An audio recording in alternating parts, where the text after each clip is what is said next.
Hello everybody and welcome back to another wonderful episode of Guapish Rule 34. As always, I'm your president, Tanner, and today I'm joined by my favorite social, god damn it, I fucked it up, cut this part out. Today I'm joined by my favorite Secret Service agent, Nico. Hey there, folks. I'm happy to say that we just hit 120 subscribers. It's a big milestone, because we're just 300 subs away from that funny sex number. Holy shit. Did we actually hit 120? We were 119 when I looked today. Yeah, we were 120 when I looked today. That's insane. Nico, can you give me your best Mr. President get down?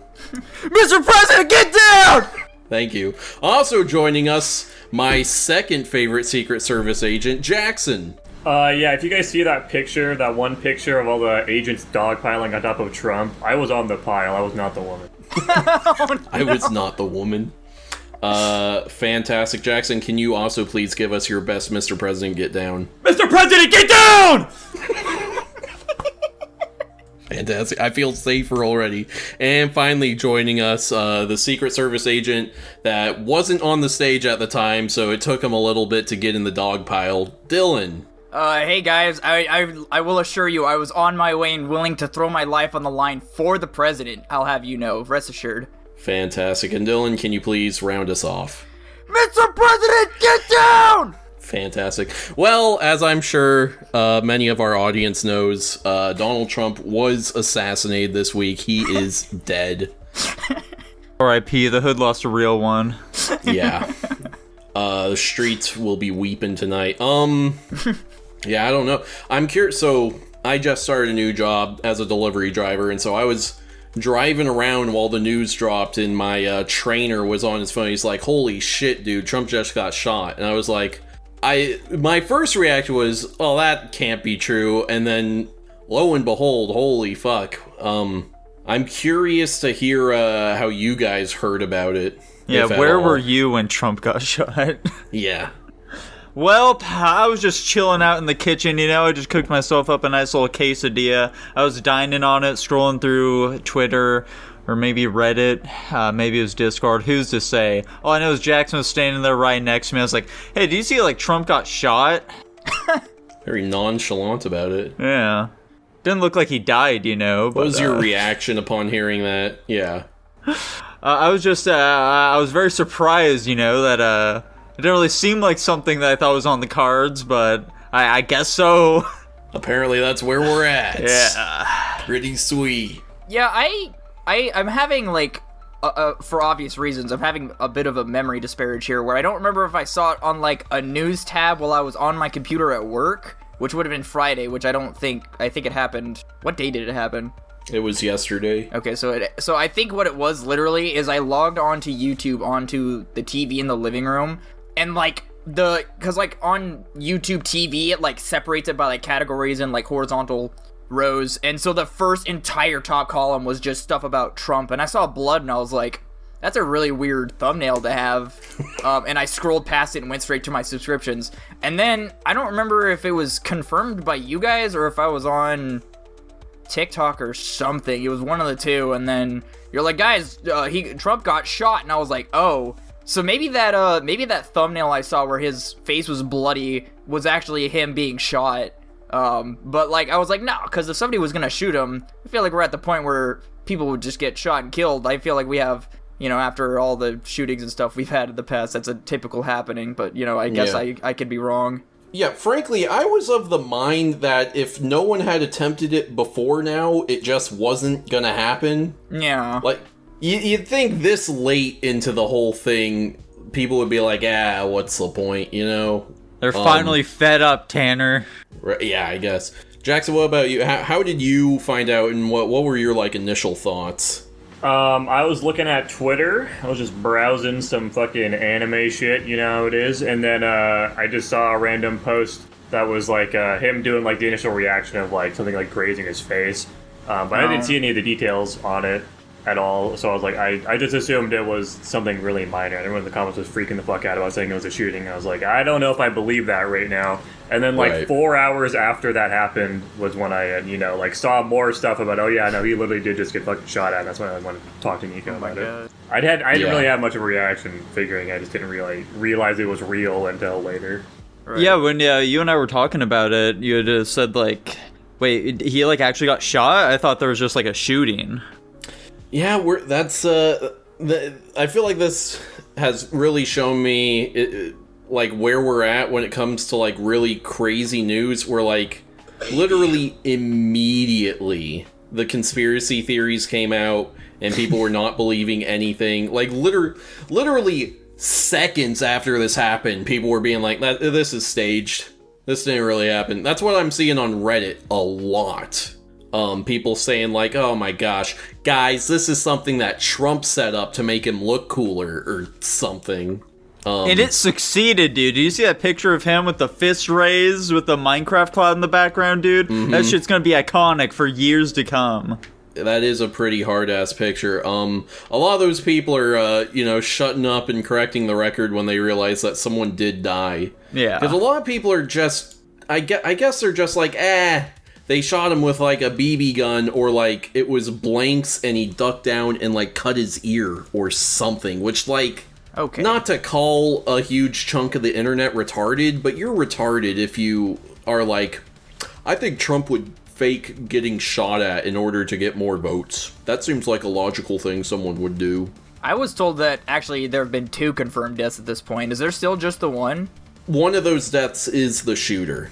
Oh, well then So, that yeah. might have been what I heard. Yeah, because I mean, like, I don't know. This whole thing is just absolutely insane. Because like, there clearly were multiple shots fired, and that's probably not including, the Secret Service in retaliation. I'm assuming the shooter died on the scene, right? Like, he shot and the Secret Service, like, got his ass? Yeah, the Secret Service fucking headshotted him, like, seconds after he started firing. Which, that's really good response time, regardless of what anybody says, but... See, that's the thing. The main thing I'm seeing in right-wing channels who are going conspiratorial is they're like, okay, the Secret Service was in on it because, like, it was such a mind-boggling level of incompetence that people are having a hard time believing that there wasn't an insider or something.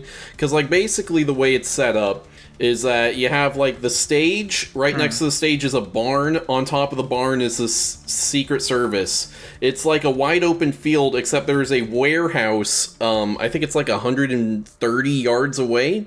This is the only tall building in the area, and that's where the assassin got up there and shot at him from. And like, everyone is pointing out, why weren't there Secret Service people on that building? Well, Like, I mean, what the this is fuck? something that's happened in the past. With, like, JFK, they had fucking buildings lining the place that they just didn't station anyone at because they're like, well, there are too many areas that a shooter could be at. Why would we do that? Which, like, the CIA did have a hand in assassinating him, so maybe the conspiracy theorists might be onto something here. But, like, the problem there is, like, that's not analogous, because I'm saying there was only like one, maybe a handful of buildings in this scenario that would make any sense.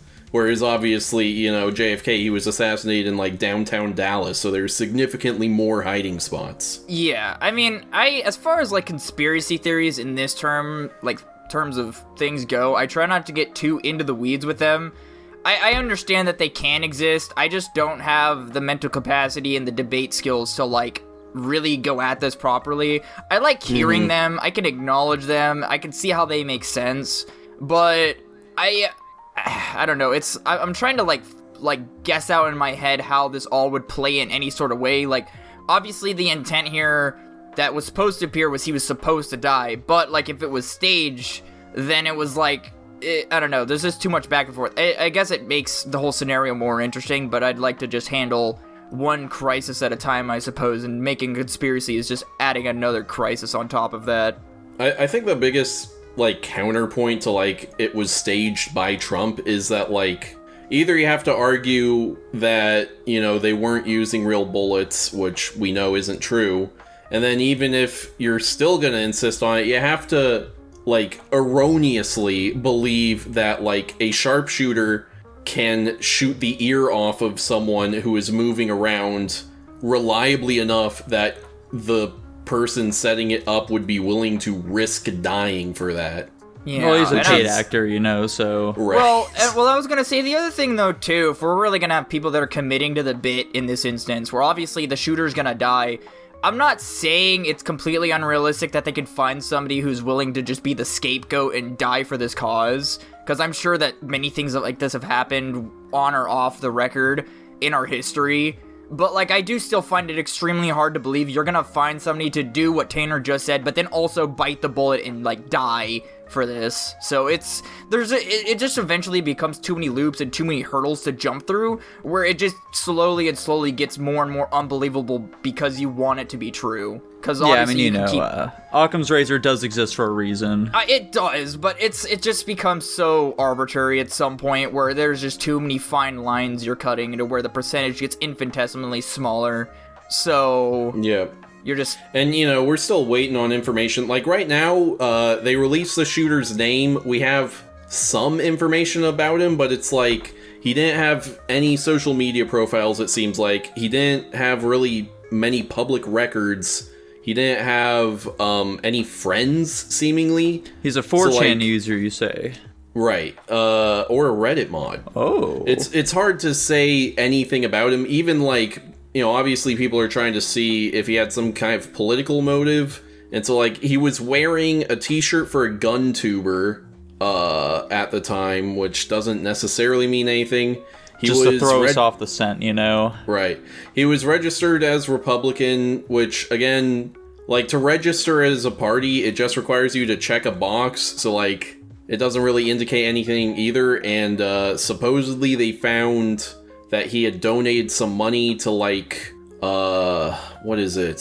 Some sort of progressive political, super PAC or something like that. But, you know, it was $15 and it was when he was 17, so I don't think that means anything. If I had to guess, my thing is that, like, this happened just because the Secret Service is incompetent, perhaps intentionally so.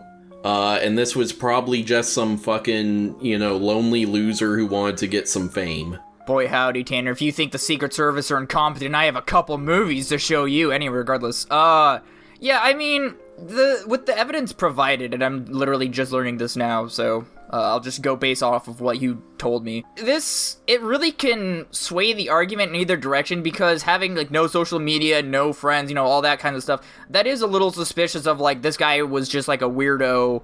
He probably was a little mentally not there, so it would make sense that he did something like this. Or I could see it going the other way for the argument, being like, well, this is a complete setup. Like, look, they're trying to make him look like it. Like, they created, like, basically an, I want to say alternate identity. That's not true. They're just, like, wiping his electrical identity or whatever you want to call it, and just stacking the coincidences in that favor so it does tip in the direction of it can be a conspiracy. Because, you know, the more coincidences you can stack, the better your argument looks, regardless of whether or not they actually mean anything towards the circumstance. Right, yeah. Yeah, I don't know if I guess one other thing I'll ask you guys. Do you guys think this helps Trump in the election? Yeah. Kinda. Yeah, I think so. Yeah. I don't see I how will it say, wouldn't. like, I see a lot of, you know, lefties on the internet, and they're like, well, I don't get how this helps him. I mean, who the fuck was, you know, not wanting to vote for him before, but now that this happened does? It's like, no one's actually arguing that. What we're arguing is that this is going to massively help his voter turnout.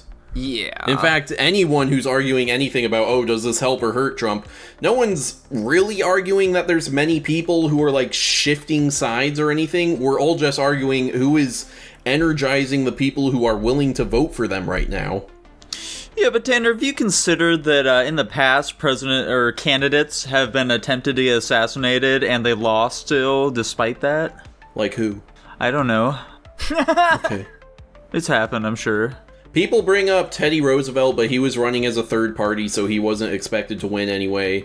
And then all the other ones died, so yeah, obviously they lost. I was gonna say, though, this might be a little bit of a childish perspective, but this situation does give me, like, sore loser vibes with the recent events that have been happening, because obviously like Biden's side of things are looking extremely poor and non-existent at this point.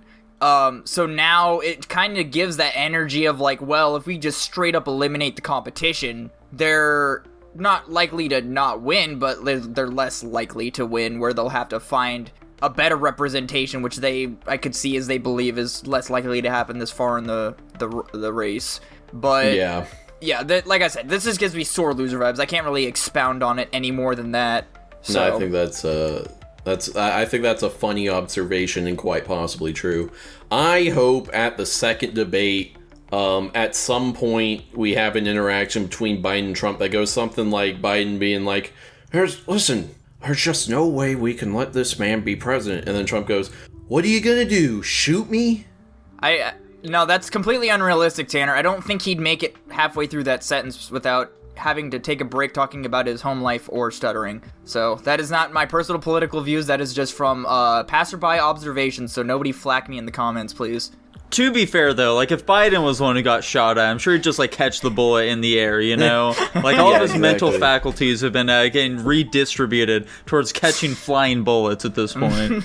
Exactly. The adrenaline from that moment would actually completely reverse his cognitive decline. Yeah. Dude. It'd be crazy. He'd be back. I don't get how in those videos he was on stage saying, like, he took his cognitive tests and he says that he's fine. I'm like, you're either lying or those test results aren't, like, in yet, because there is no way that anybody can look at you and say you are cognitively okay, because I am hardly cognitively okay. He hasn't made them public, so... Well, he doesn't need tests to show that it's obvious. He is the walking test proof. He's awake, ain't he? How much more cognitively available do you want him to be? He's Sleepy Joe. That's the joke.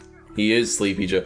It's funny, I think last week someone, like, went through, because the White House makes it public, like, everyone who visits the White House, and someone noticed that, like, an expert on Parkinson's disease has, like, visited the White House many times over the last couple months. And so, at, like, the press briefing, they ask his spokeswoman, like, hey, is this guy visiting him because he has Parkinson's? And she's like, that's unrelated. That doctor is just in charge of our clinic here. Like, sure, I'm willing to believe that, I guess. Yeah. Is there a clinic at I'm not doubting Yeah, there's a clinic at the White House. There's a movie theater at the White House. Oh, I knew that. And a bowling alley. I also knew that. And a sex dungeon. I wouldn't doubt that. Yet they don't have any bathrooms for some reason. Yeah, they just... It's the real life of luxury. Whenever the president needs to go, he just pops a squat, takes one on the floor, and then the housekeepers come and clean it up immediately. No, it pulls a smart house, dude. It just gets evaporated into the floor. There you go. It just it seals off the hallway after he leaves and incinerates the whole room. Well, with one shooting out of the way, let's talk about another one, boys. Yikes. So, oh, God. Have you guys heard about the update we have to the whole case with Alec Baldwin? Yeah, he got let off. What? That's right, Tanner. A resolution has been had. The judge let him off. He's good to go. I'm not upset, but I think originally when it happened, I was like, I don't know. Like, I get he was holding the gun, but I don't know how you can be held liable for it's accidental manslaughter, which is still a charge, but, like... Actually, yeah, did he not even get held responsible for accidentally killing her? No, it just sounds like the whole case was thrown out. What the fuck? Breaking news! Murder is legal in the state of California. To be fair, even if he did get charged, it looks like he was only looking at 18 months, so... No, that's... I should become an actor so I can kill people, I guess. I mean, look, man.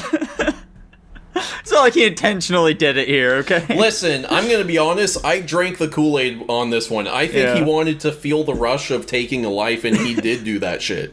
He did, he performed a little hostile situation there. Mm-hmm. What part of the movie was that? The part where people pay to murder? Never mind. I remember now. Never mind.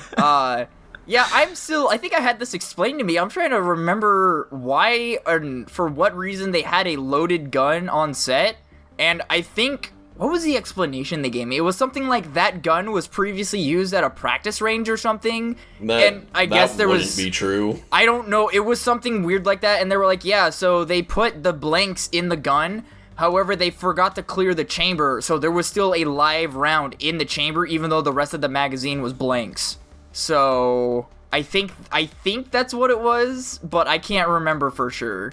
I've heard so many conflicting reports on what exactly happened. I have no idea what the real story is here. So yeah, exactly, this it's is hard like to say. another situation where like someone had to fuck up so colossally and so obviously that it becomes hard to believe. You know. Yeah.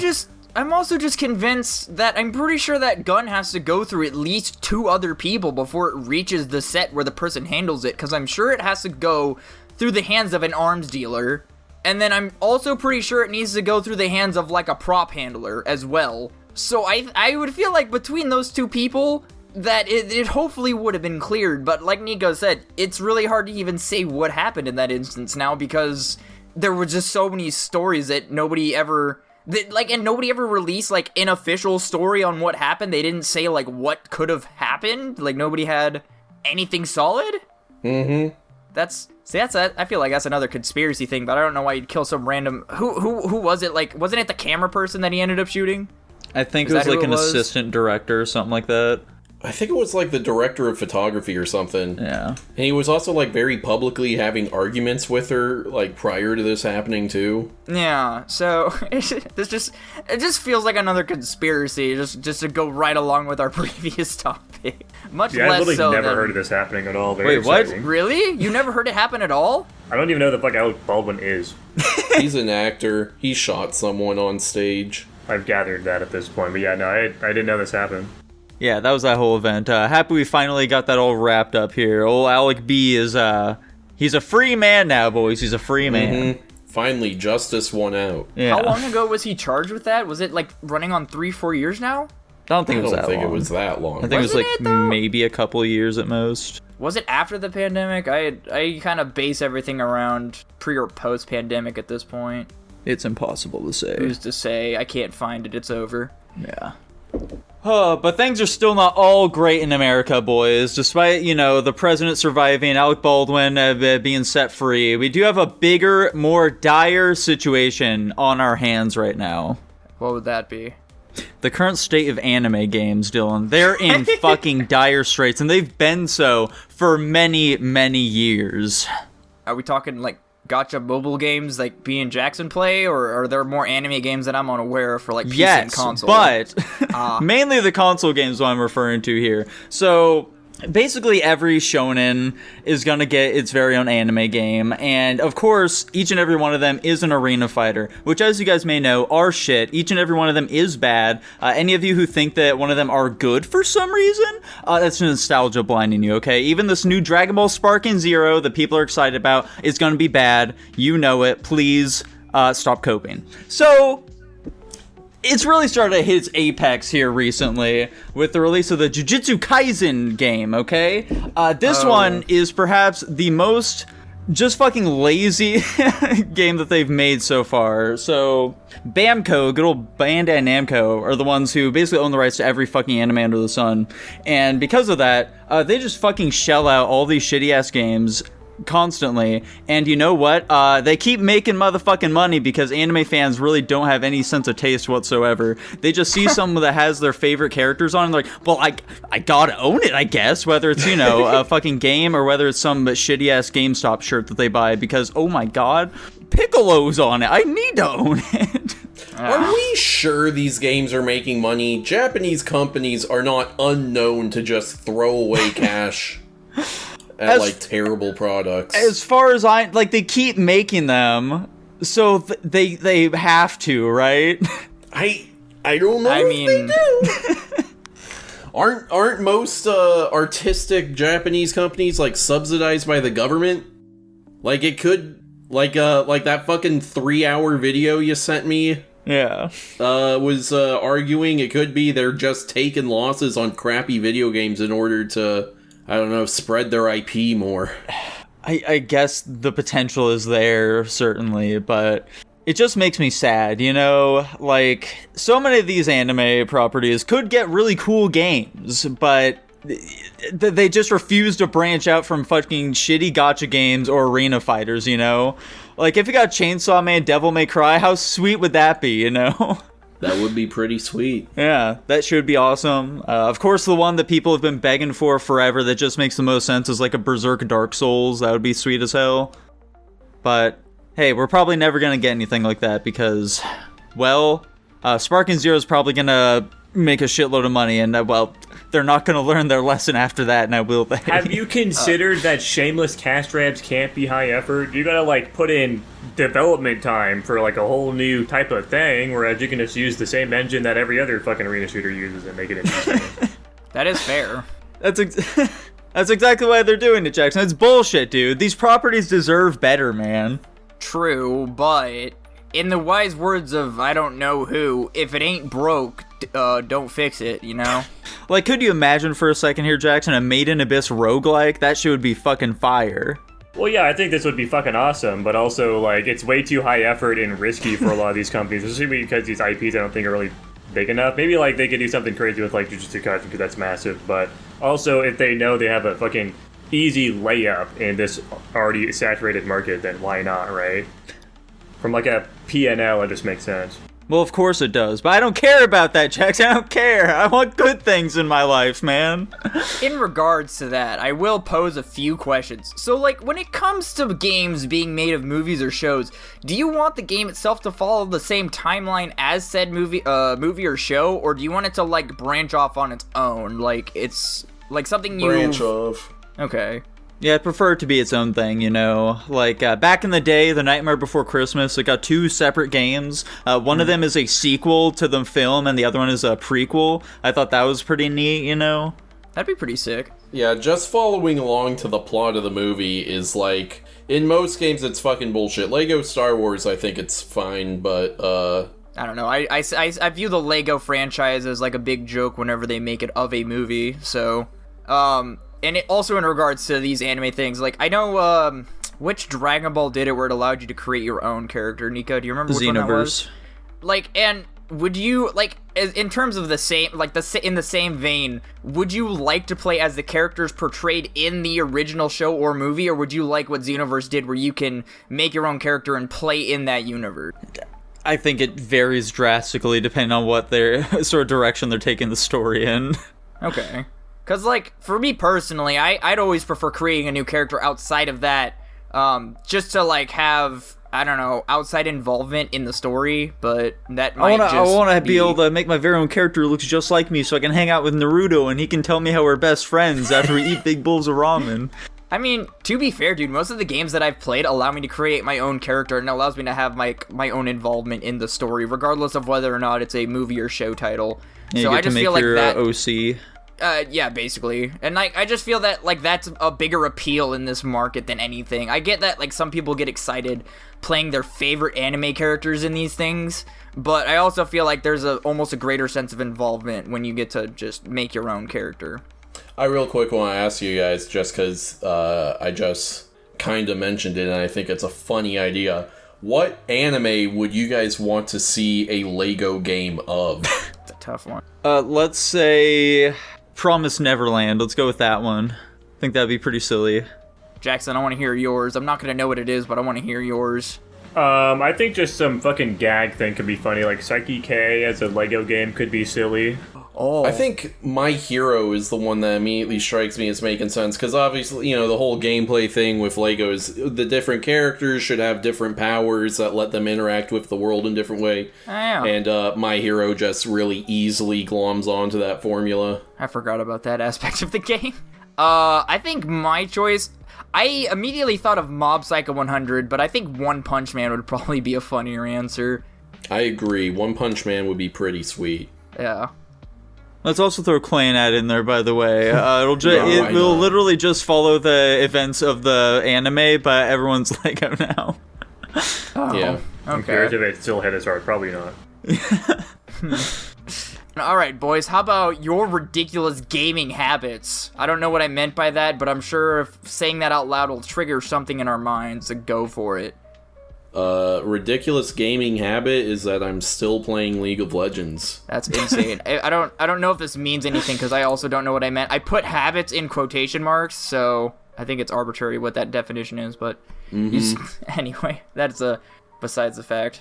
Nico, I know you still game. What you doing? What are your ridiculous habits? Let's hear them. I mean, I don't really have anything that's coming to mind here. I think I still need to hear a few examples to really know what the fuck this is. Jackson, my Final Fantasy 14 brother. What are your ridiculous Final Fantasy 14 gaming habits? Fortisy, yes. I mean, I certainly have habits when I play games. I can't think of anything that would be qualified as ridiculous, though. Yeah, I think they're all pretty fucking normal for the most part. Well, that's the thing, is, like, they're pretty normal to us. I'm starting to think that the point of this topic was for us to say them and, like, us to be like, that's kind of actually not normal. But, you know, that's neither here nor there. This is really just, well... Yeah, I'm at a loss, dude. I make my character look like Hatsune Miku whenever I can. That's pretty normal. I think my only real habit that's maybe a bit ridiculous is that if I start a game, I'll finish it, even if I don't like it. Dude, I am the complete well, I get that way sometimes, but I'm the complete opposite. I have a list of games that I've started. Luckily now that list is much shorter. I think all I had on there at one point was Dark Souls 2, Five Nights at Freddy's, and no, I think that's it actually. I think I also have Final Fantasy 14 on there now. I gave up on Dark Souls 2, as I previously mentioned, though, so that is no longer on the list. By the way, Tanner says that as if he didn't drop Xenoblade Chronicles a couple hours in, and dropped Genshin so quickly as well. Like, why aren't you still on, Genshin grind, dude? That one was due to technical errors. Oh, okay. Also, that one doesn't have a definitive end to it, so... You should have given Terraria more time, dude. I think you would have loved it. We're having a romp of a time. I wouldn't have loved it. It's just not my kind of game. Are you telling me you don't love Minecraft? I don't. It's also not Minecraft, Dylan. Stop making that comparison. Terraria is 2D Minecraft. Convince me otherwise. I've very openly stated that I do not like Minecraft. Yeah, they're completely different games. Terraria, in more senses, is more similar to, like, a fucking, like, bullet hell boss rush game than anything. I think you guys are coping hard, but whatever. Literally, all you did, Tanner, was mine some fucking iron or some shit. You didn't have to get to any of the cool shit. Because we were super fucking early game. We didn't even get to a boss yet.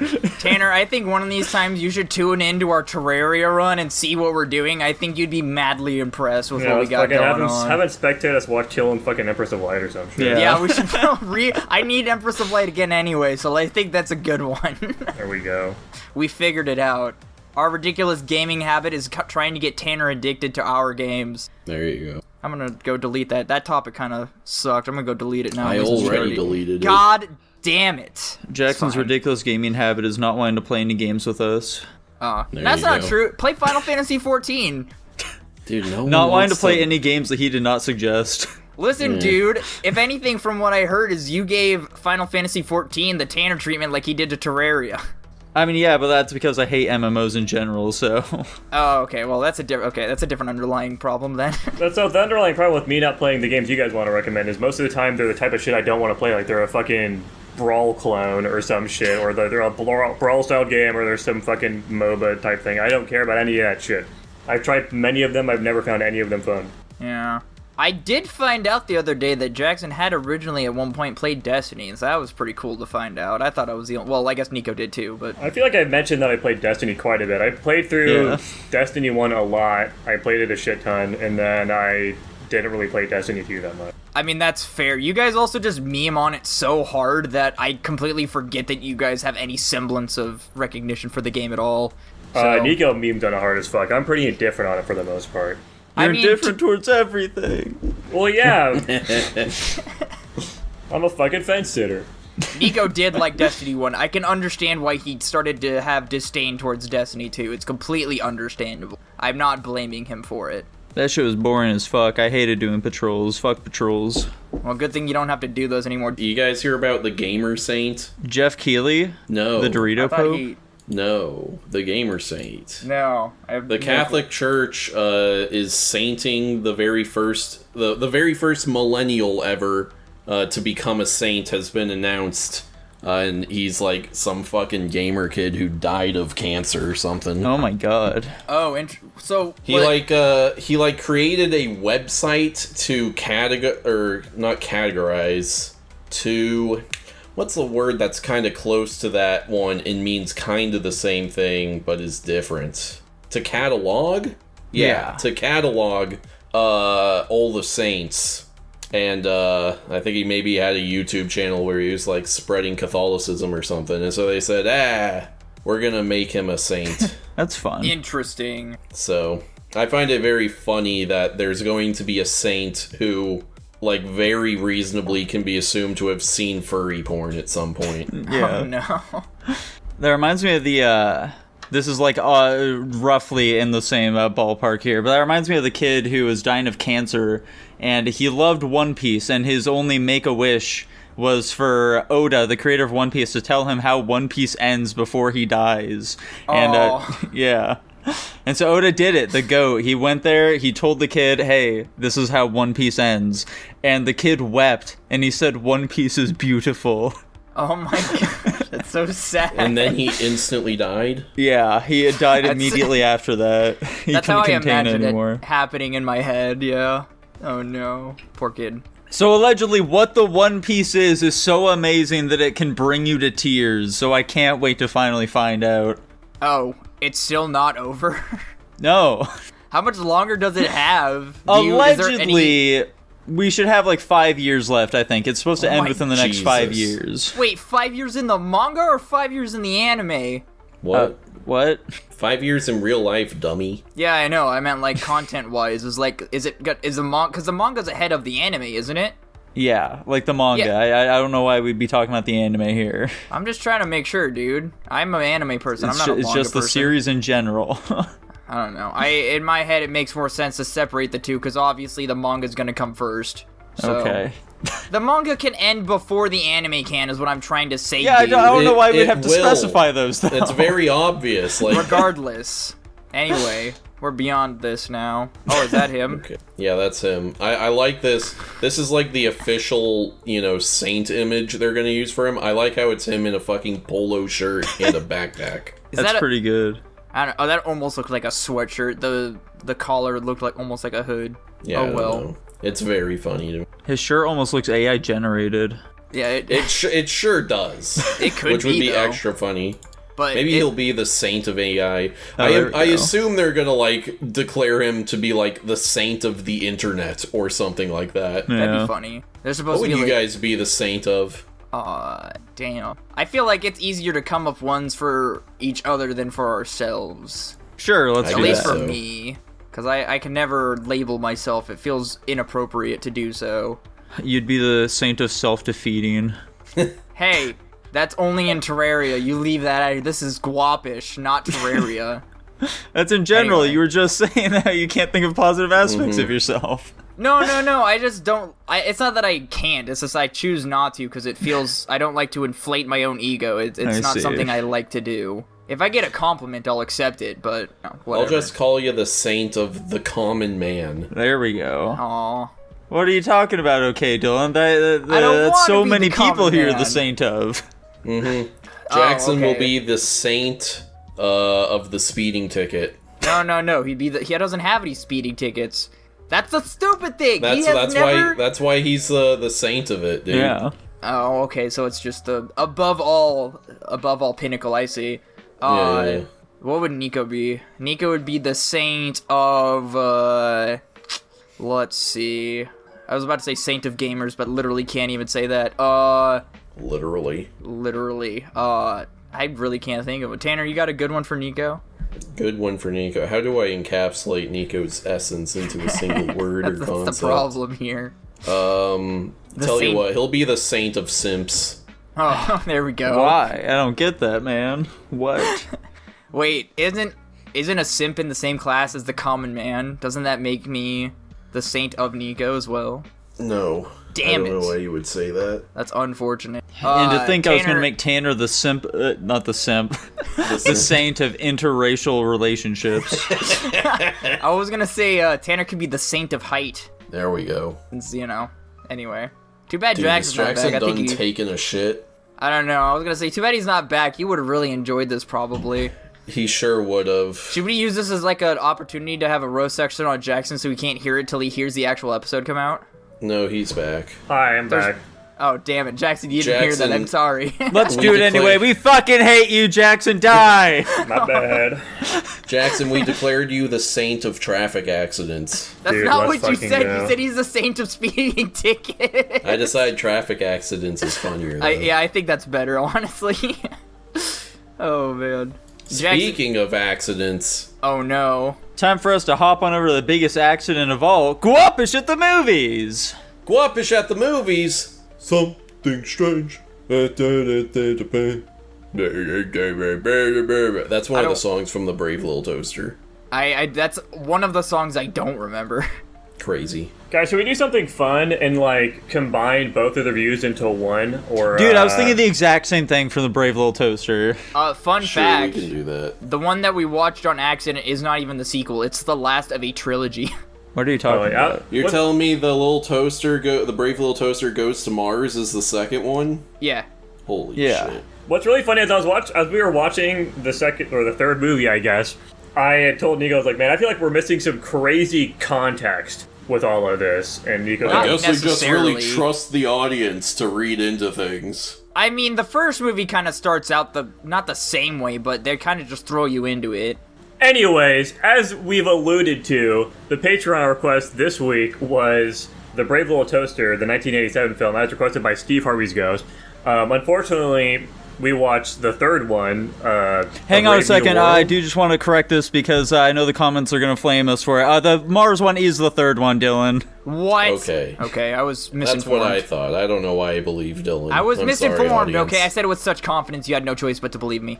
Anyways, I guess we watched the first and second one. We watched the second one by accident. This is the second time we've done this to this Patreon. You're getting a real fucking bargain deal whenever you request these old children's movies to us, apparently. Who wants to give the plot synopsis of both these films? I guess Tanner and Nico can both give one, I guess. Let's say them at the same time. Oh, God. Okay, so starting now. The Brave Little The Brave Toaster Little to the Rescue is a film that's all about the brave little some toaster going down into the furniture, basement to hang out with the and they're in computer, a where his cabin, radio friend and dies. He they dies, have and to then they save the go apes find from their Tartarus, master by the going pit of through hell. the woods, and they sing a couple songs. That's gonna come out great in post. Here's my haiku as inspired by the Brave Little Toaster.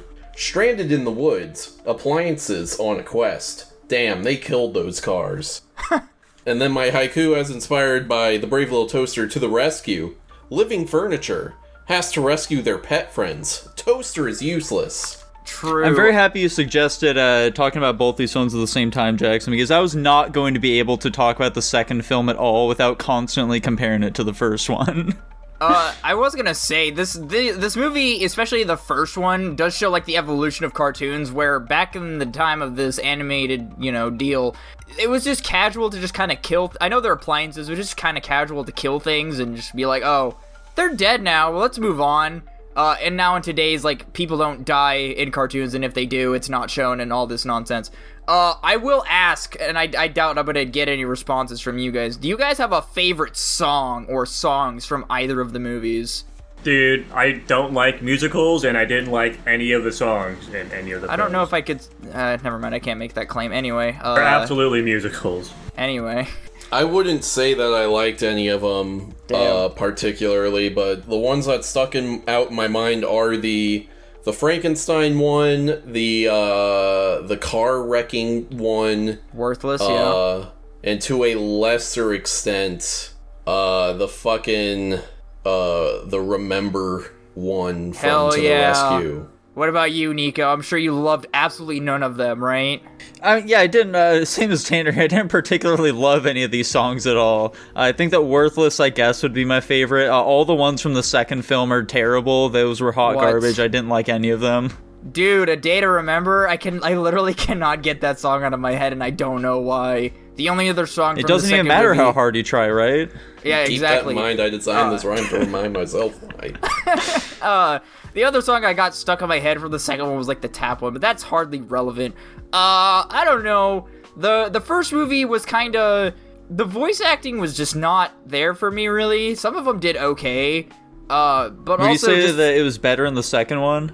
oh, 100%. You're a fucking psycho. Fuck you, Dylan. That's not true at all. The voice acting, everything from the first one is exponentially better than the second movie. Like, one of the first things I said when we were watching the second one was, man, the voice acting is shit in this film. Which it was. It was terrible. But in the first one, there's so much character to each and every one of them. Like, in the second one, they're all the same fucking person, okay? They have no personality whatsoever. They're just, we're nice. That's our traits. Whereas in the first one, you know, there are actually like these interpersonal conflicts going on. Each character has like their own little thing happening. The blanket's fucking annoying. I hate him, but like, you know, that's fine, I guess, because like, you know, he almost dies multiple times, which is nice at least. Which, by the way, the first movie is fucking bleak as well. There is so much death happening and allusions to death in that film, you know?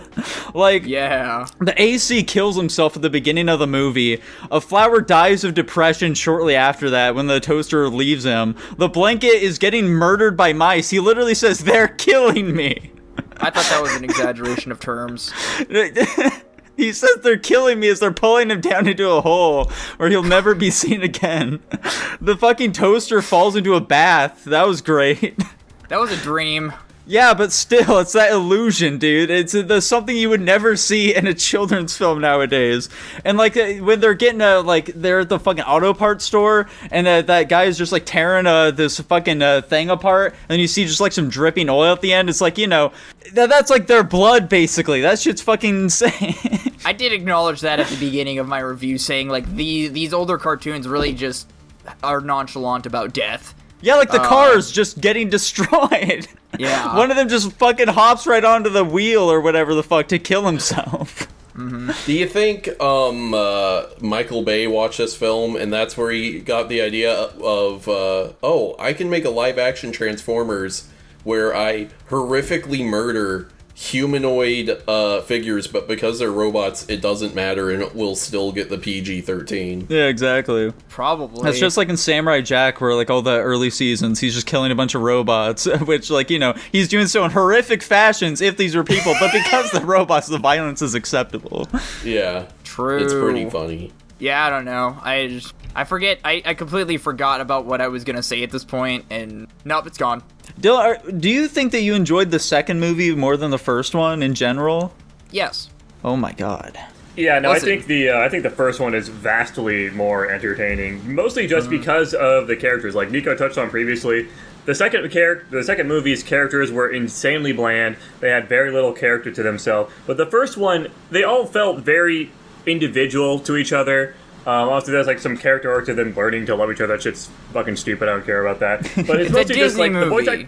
Is it a Disney movie? It doesn't fucking matter. Yeah, no, the characters are just so much more fleshed out in the first one, and I don't know why they don't do anything with that in the follow-up. It makes no sense. Like, the fucking radio guy's funny, he's got the whole gimmick of, like, copying what's going on the radio and, like, making that kind of his personality. That's fun, you know? They all have, like, a little, like, quirk to them. And that's just completely not present in the next one at all. It's very strange. Dylan, I'm kind of curious, what about the voice acting came across to you as better? Like, what was different that you noticed? It felt less stagnant in the second movie. It also has to do with, like, the audio cutting and everything, and like older movies where you could see where the audio clip ends and where it starts again. And I know that that just comes with time as well. I just don't like it in movies. It feels very choppy. And also just voice splicing as well, where they kind of have to take things, put them together in case like somebody screwed up midway through the sentence and all that stuff. It's just kind of minor stuff that bothers me. It just feels more flowy and cohesive in the second movie to me. You could be right about that second point. I didn't particularly notice that.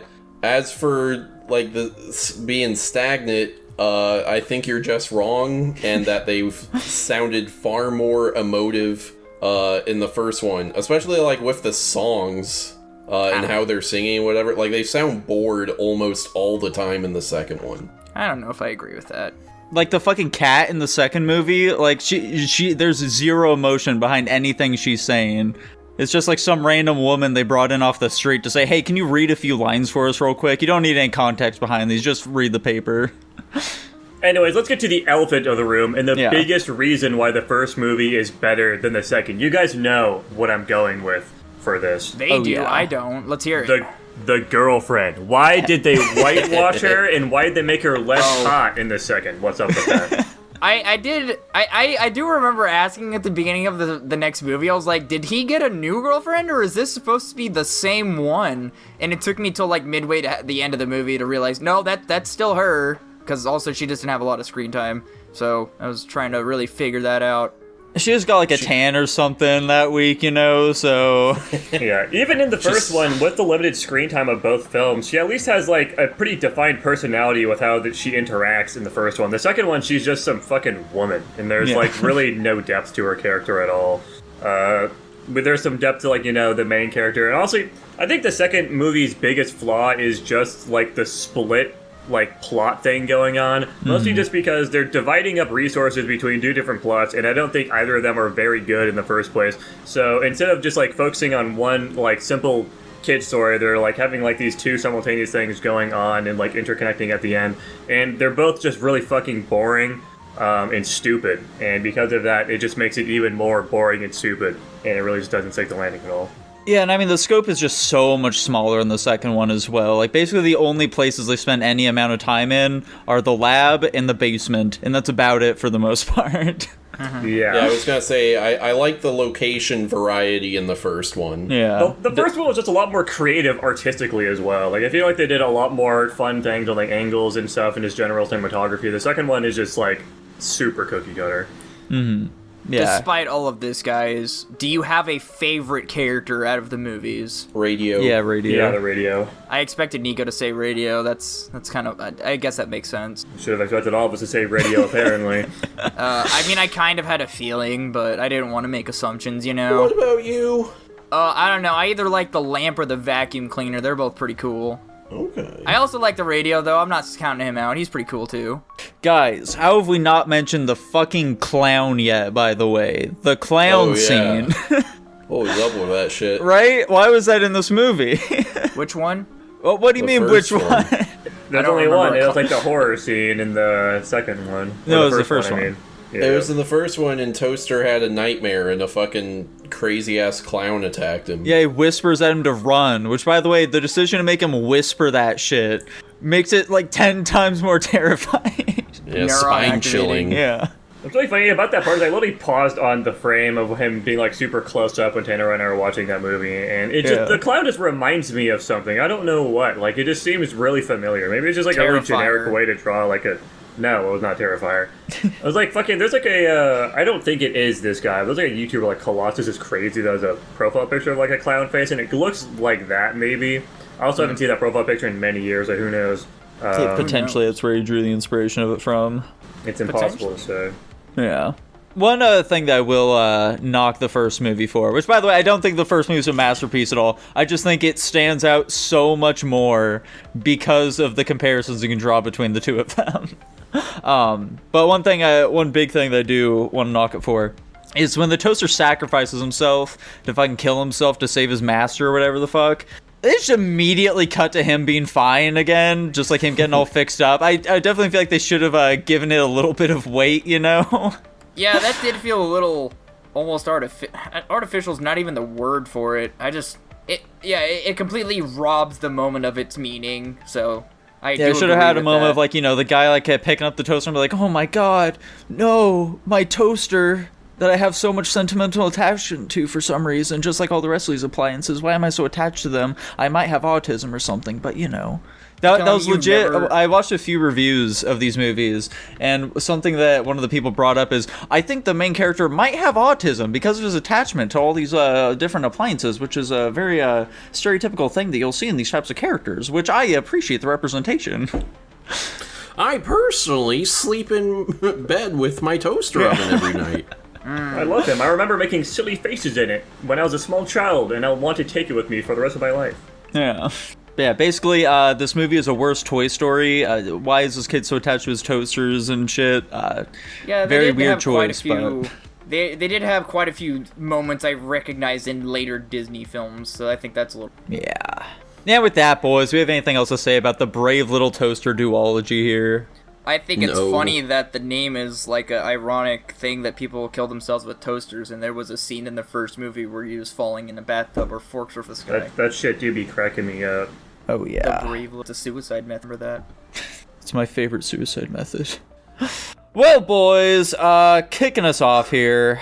I guess, Dylan, we're the most curious about you. What are you ranking these films? God damn it, I knew this was gonna happen, which is why I'm prepared. In chronological order, I gave the Brave Little Toaster a C-, and I gave the Brave Little Toaster to the Rescue a C+. Damn, that's basically the reverse of mine. I'm giving the Brave Little Toaster a C+, and the Brave Little Toaster to the Rescue a D+. Oh, damn. I'm giving the Brave Little Toaster a B-, and then the Brave Little Toaster to the Rescue a C. And personally, I gave the Brave Little Toaster a flat C and to the Rescue a D. And overall, that means the Brave Little Toaster lands at a C+, and Damn. To the Rescue lands at a C-. Damn Wow. it! Those are the Wow. opposites of what I have. I was hoping to get at least one green check mark. Oh well. You snooze, you lose, buddy. Pick the better one next time. I did. Pick the one where they go to Mars. There Maybe. you go. That one's a banger. I have nostalgia for that one. Now it's a jump the shark moment if I ever heard one. Anyways, our next movie of the week was my request, that being the 2005 film Hostel. This is a movie about American tourists. They're trying to get their friend some strange because his girlfriend broke up with him, or he broke up with his girlfriend. I don't know. One of those two options. Doesn't matter. They're in Europe. They get fucking trafficked, and there's like some operation going on where basically they'll traffic foreigners into this like torture chamber facility where rich European guys can go in there and torture people, and they can like pay for the ethnicity and all that. And one of them escapes, and there's like a little bit of an action scene about them escaping. Yeah, it's mostly just kind of like generic horror film schlock. I don't know why this film's so notorious. Anyways, haiku time. Haiku as inspired by Hostel. American Coomers on the prowl for Europus. Help local business. I gotta follow the trope because I'm known for this kind of thing. I completely missed the cue that rich European diplomat people, or whatever you want to call them, could pay to go in and torture people. I just figured this was like... Yeah, no, I didn't know that people were paying to do it. I just... Bro, missed the point of the entire What movie. about that scene? What about that scene where he gets into that one room and meets that other American guy, and literally on the wall there's like, or not on the wall, he finds that note that has like the name of different nationalities with prices next to him, and that entire fucking conversation he has with the guy. I thought that's how much people got paid to torture them. A guy who is murdering someone else spells out that he's not fucking getting paid to do this shit. He's paying them. Yeah, I feel like yeah, they spell it out pretty plainly here. I missed that part. I was not into this movie at all. I was wonder. extremely put off by, like, I don't remember what the interaction was exactly. It was when they got to the last building at the end of the movie, where he was talking to, like, that Asian guy, and he's like, anything worth anything in there, or whatever he said. And he said something like, only if you have the money. And I'm like, that's a really weird thing to say. Like, I know what this building is. I don't know what that's supposed to mean. Yeah, no, I literally thought, based on, like, the type of person, whether, like, American or, like, European or something, I thought, like, it was, like, a facility that, like, they captured people, and then these other people who were torturing them were, like, basically employees, and they got paid a certain amount of money to torture these people, and then that's what I thought that each person was valued at. Like, if you got an American, you got paid $25,000 to torture that person. And that's what I thought it was. How does that make any fucking sense? I just thought they were, like, some kind of lunatic cult murder gang of people or something, considering they had a whole routine going down.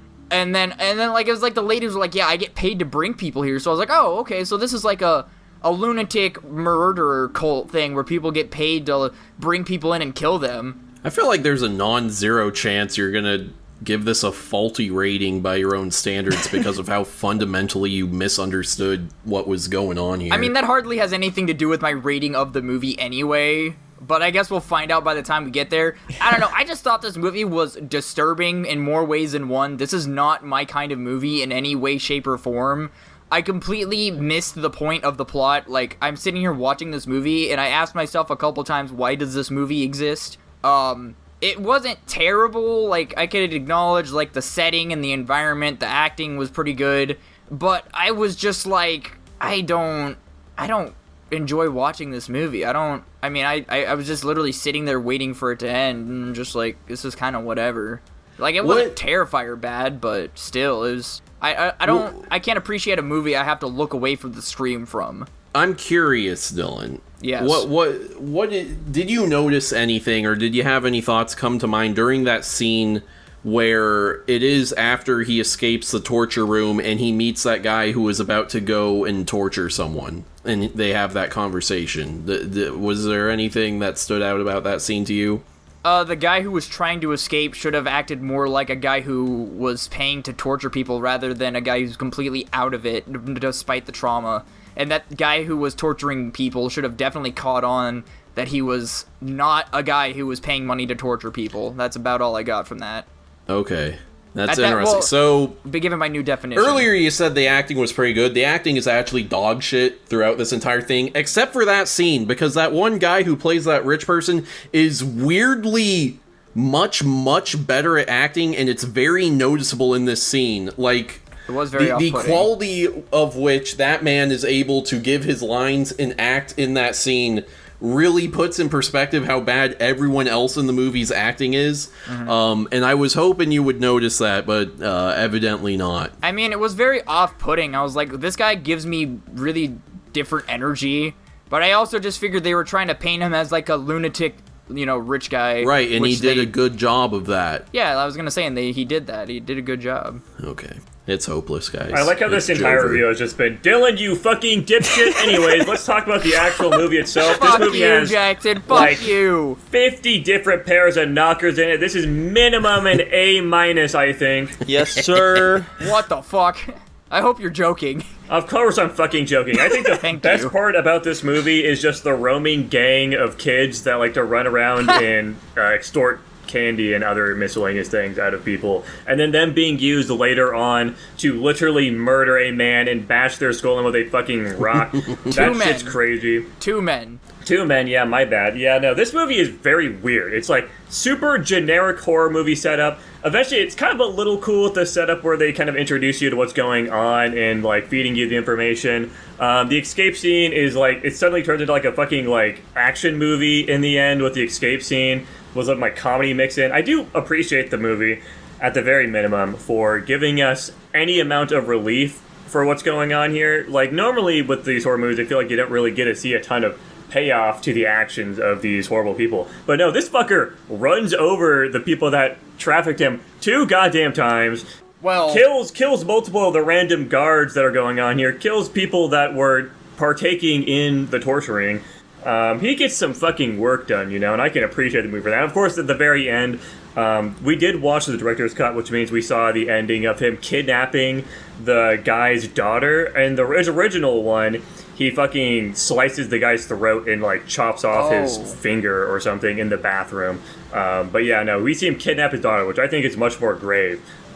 What the fuck is he planning on doing with the daughter? Pretty fucked. I don't know how to... Well, hold on, because I feel like you can interpret that 2 different ways, because the way I interpreted that was, your dad's a fucked up guy, I'm gonna get you away from him so you don't have to be involved with a fucking monster like him. No, I think it's just to fucking launch that guy into horrific agony. Yeah, I don't know. I was actually gonna ask you guys how you felt about the ending. Was that the play?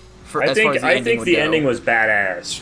Personally. I agree. I think it was a really slow and boring first 2/3 that I think doesn't have a lot of value, but I think it has an incredibly strong finish, and I was thoroughly entertained pretty much from when they started torturing him until the very end. Like, I thought a lot of that stuff was kick-ass, and I loved it. But like, the biggest issue with all that stuff is that it requires an unbelievable level of a suspension of disbelief for all of it. Bro's a fucking ninja that can, like, teleport and shit. There's so many scenes where, like, there's people walking down a hall. Like, for example, the scene where he goes into, the changing room for the people that are torturing.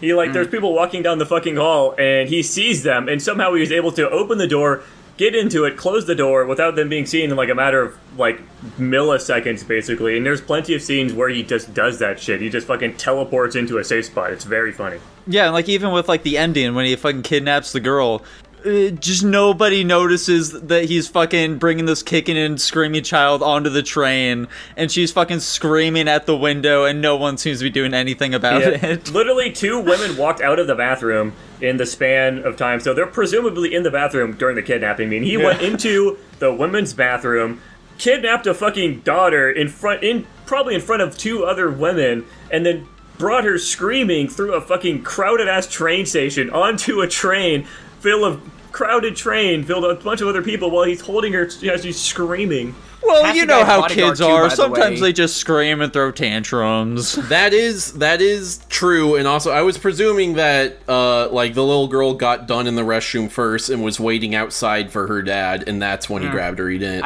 You're trying to tell me that a woman finished going to the bathroom before a man? It was a child. She was just pretending to go.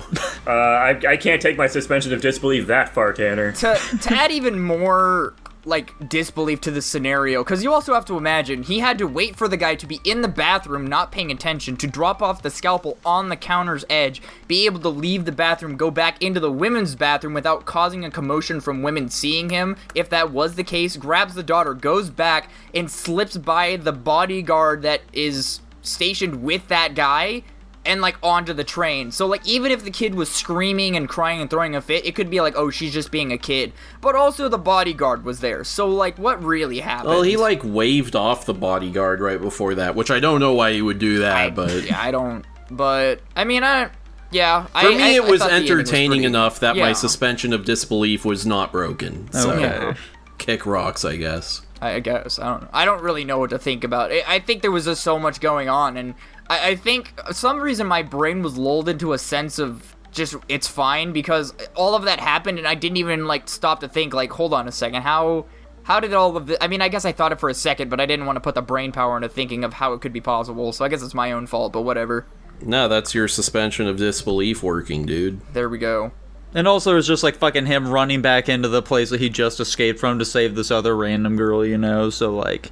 Yeah, I didn't get that. I don't know why he... I get it's like a human instinct to, like, the betterment of humanity is to go and help your fellow, you know, human. Except for those other people getting tortured. Yeah. Fuck them. Yeah, I know. I was like... They're not hot Asian women. I don't know what, like, led him to do that, though. Like, he just hears one scream... And then I don't know if he's, like, forced to believe it's Kana, and then he's like, oh my god, I have to save her. I guess he just assumes it's her. But, like, also, why? Like, I think if you're in that much trauma and that much shock, I don't think you would go back to the place you narrowly escaped from unless he was just that confident he'd get back out. Yeah, no, it's really fucking stupid. Yeah. Which, like, all the characters in this movie are really fucking dumb, by the way. Yeah, I was gonna say, that's though, like just one of the many stupid decisions that they make throughout it. Yeah, and he wasn't even punished for it, which is kind of the opposite of what we're used to in horror movies, where if a character makes a dumb decision, they usually pay for it with their life, but... I mean, he lost a couple fingers, and he lost it pretty beforehand, though. Like, I'm talking, like, when he went back into the building. Like, he didn't get any repercussions for that. Yeah, all else aside, I remember at the beginning of the movie, like, I was like, I am, like, 100% this guy that they're trying to get over his ex. Like, I'm like, the personalities match, our behaviorisms match, like, all that stuff. I was like, this guy is me, and then he died. Even though I was convinced that guy was gonna be, like, the guy that, like, is gonna be the... Cause they do straight up just switch which one is the main character, like, halfway through. Yeah, which, I don't know if it's a bad thing or not. I thought it was a very interesting plot turn, I guess you could call it. I'd agree it's interesting. I like it, actually, because it kind of throws you off, because you don't expect the first guy that gets killed, or not the first guy, but, you know, the fucking smart guy, I guess, the cautious man, to die initially. You expect him to be the one that survives, so him getting fucking ganked, it was actually pretty surprising for me. And then I thought it was just going to be a type of movie where we just see everyone fucking die. I didn't expect him to actually, like, make an escape, because, you know, the guy hadn't presented himself to be any amount of competent in this sort of situation. So I like that, at least. There was a little bit of, you know, mystique subversion to it. Yeah. Yeah, and, like, I can almost appreciate a horror movie where you can at least question at one point, like, okay, is this a movie where everybody dies, or is this a movie where there's one survivor? Because it's usually one or the other. It's not really anything outside of it, so... And to touch on one more thing here, as Jackson was saying, like in his fucking summary of the film, Hostel has quite the reputation around it, and this really was nowhere near as disturbing as I was expecting it to be. This really was like just kind of a horror movie. Like I don't think it was any worse than like House of Wax at all. Honestly, I think House of Wax is worse than this, just in terms of like brutality. Yeah. I kind of put them on the same level for me personally, but that's for multiple reasons, not just the body horror shit. I personally cannot, like, when it comes to live action, I can't handle body horror. For some reason, if it's animated, it's fine. But, you know. And also the tits, you can't forget about that. That also disturbed you. Mama. I wasn't too particularly fond of this movie in many regards. And speaking of being fond of this movie in different regards, Tanner, what'd you rank this one? I gave Hostel a B-. Whoa. Wow. Dude, Jackson, how about you? Yeah, I wouldn't give it anywhere near that high. I do have my benefits of this film. I like some things that it does, but it's also really stupid. It's really fucking boring for 2/3 of it, and it's not a very well-made movie, generally speaking. I give it a D+. Yeah. Dylan, where are you ranking it? I gave it a C. Oh my god. All of that for a C? Oh my god. Yeah, I'm also giving it a D+. I was fully expecting to give it like a fucking F tier, like low D. Yeah, I really expected an F from you as well, Dylan. That's crazy. F is That's unwatchable. what you guys are cringe. Anyways, that lands at a C overall, I guess, putting it right in the middle of the other two Little Brave Toaster films. Joke's on you guys. I was farming those green check marks. I played the system. Green. Some green check marks, baby. Yes, sir. What else did we want me to be? The final movie this week was Dylan's pick, that being the 1990 film Die Hard 2. Die Harder. It's not called Die Harder. Yeah, it is. That's an official subtitle. Anyway. The all right, Die guys, I'm about to Hardening. I'm about to explain the best movie we watched this week, so brace yourselves. So Die Hard 2 is about the same old New York cop who's now in California, except I don't think this movie happens in California. What's his name, Dylan? I don't remember. Anyway, so there's just a bunch of terrorist people at the airport. There's some kind of sergeant guy who's flying in from some Hispanic country. These group of mercenaries were paid to make sure that they recover him. Then, you know, the cop guy fucks shit up like he did in the first movie. And then they all get on this plane that we were gonna use to escape, and he opens up the gas thing on the wing, lights it on fire, and says "Yippee-ki-yay, motherfuckers!" like the infamous line. And then the fire trail follows the plane and blows it up, and everybody on that plane, including like the special forces team the army sent, dies. The end. By the way, fun fact. Here's my haiku as inspired by Die Hard 2, Die Harder. Christmas in D.C. John caught in another plot. Christ, he killed a lot. Second fun fact, did you know that airplane at the end was in fact an evergreen airplane? Dude. No way. Yeah. Holy shit. What do you mean by that? The Evergreen is an airline company my mom used to work for, so that's one of the they donated a plane for this movie. It's pretty cool. Dylan is glazing his mom. I think this is a fun movie. Much like the other one, I like a lot of the character interactions. I think, you know, they're very funny. I like our characters. I think they're silly. I like chortling at them even. I like that this movie actually feels like it has stakes with them fucking murdering like 300 people. Oh yeah, just nonchalant. Yeah, I thought the action scenes weren't as strong as the first one, but for the most part they got the job done. Lots of decent explosions in this one, and I thought that the twist actually like worked, and I wasn't expecting it, and so that kind of actually impresses me, you know. Any movie that can shock me is a pretty good movie in my opinion. Yeah, I mean, I thought it was a little funny how a lot of the characters in this movie were just cookie cutter from the first one.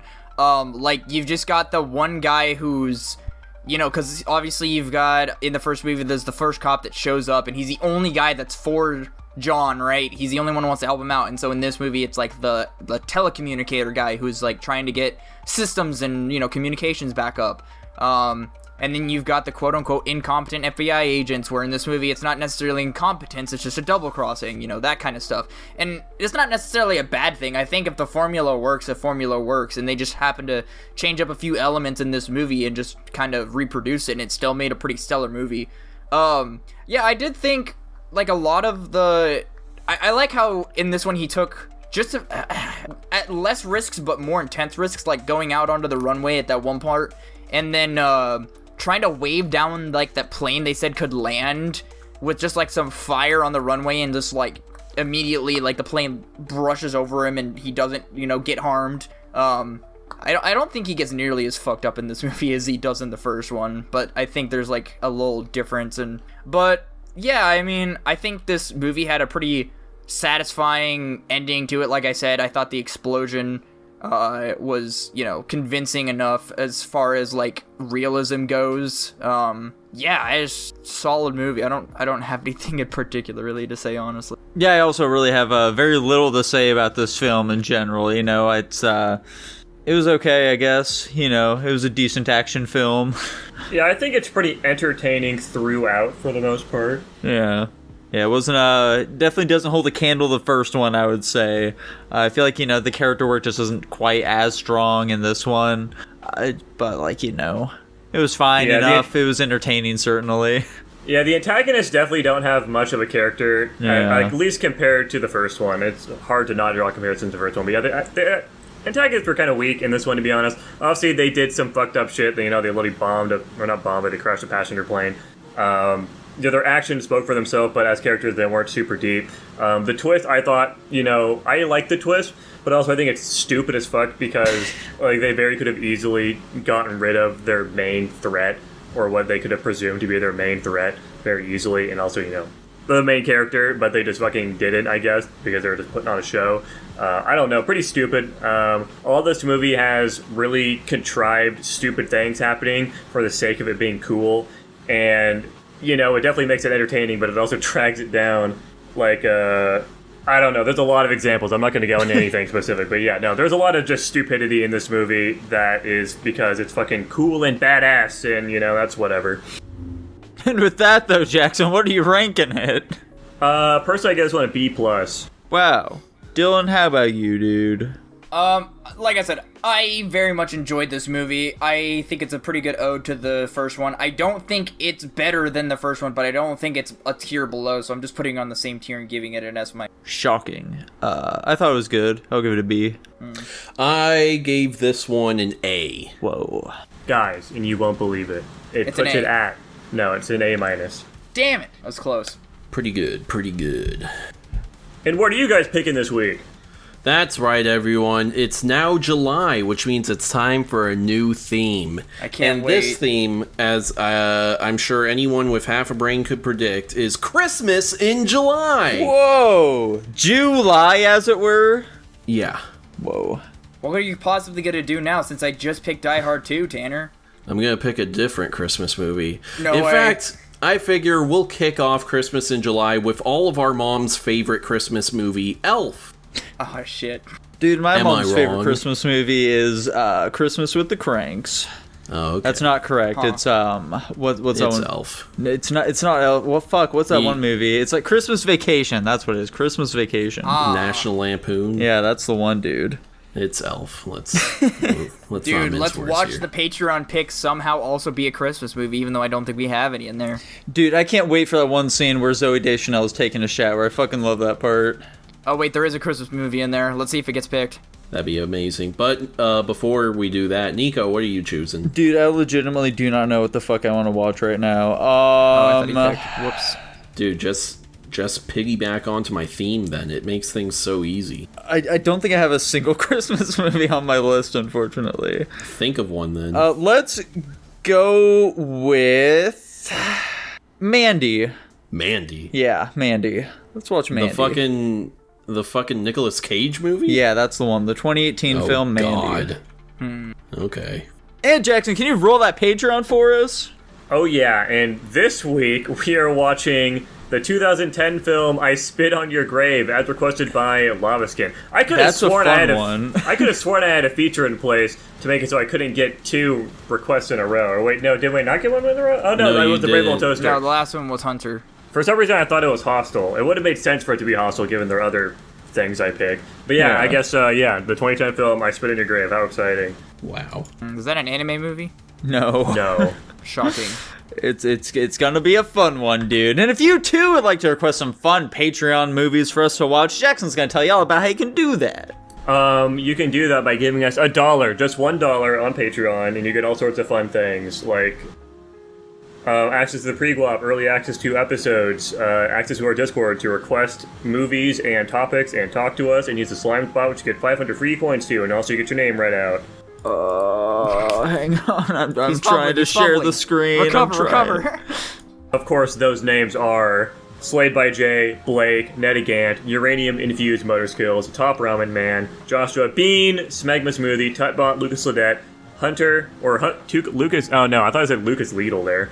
Hunter and Jacob Edwards. Thank you all. Yeah, thank you very much for watching. And as always, feel free to like, comment, subscribe. Ring a ding that bell. I just found out that apparently if you say subscribe in a YouTube video, it causes the button to light up. It's really fun. Subscribe. You didn't know that before? I didn't, Oh dude, my. because It also lights up the like button if you say like. like the video too. Like.